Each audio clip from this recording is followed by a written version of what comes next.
salkam 60 kW soatiga rasxoti bor edi. Hozir qanchaga tushdi bizga? Hozir soatiga 9,5-10 kW rasxot qilyapti. Bizga issiqlik nasosimizni 25 kWdan ikkita o'rnatib berganmiz, jami 50 kWdan. Hozir qo'yganimizga 15 minutcha bo'ldi. Ko'rishingiz mumkin 60 gradusga nastroyka qilingan. 60 gradusga ko'rishingiz mumkin. Hozir bu 45 gradus kiryapti, 47,5 gradus temperatura ichkariga kiryapti. Chiqishda 58.4 ga ko'tarildi.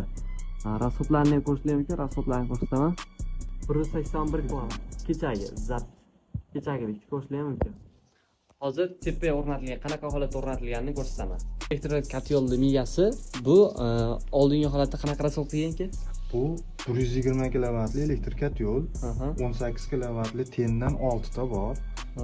Bu klientimiz faqat 3 tasidan foydalanar ekan, salkam 60 kW soatiga rasxoti bor edi. Hozir qanchaga tushdi bizga? Hozir soatiga 9,5-10 kW rasxot qilyapti.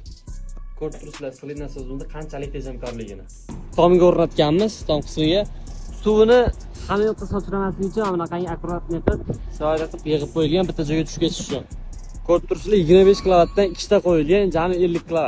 Kimga shunaqa xizmatlarimiz kerak bo'ladigan bo'lsa, pastdagi nomerlarga aloqa qilsangiz bo'ladi. Sannur, Tokchun, kamroq to'lang.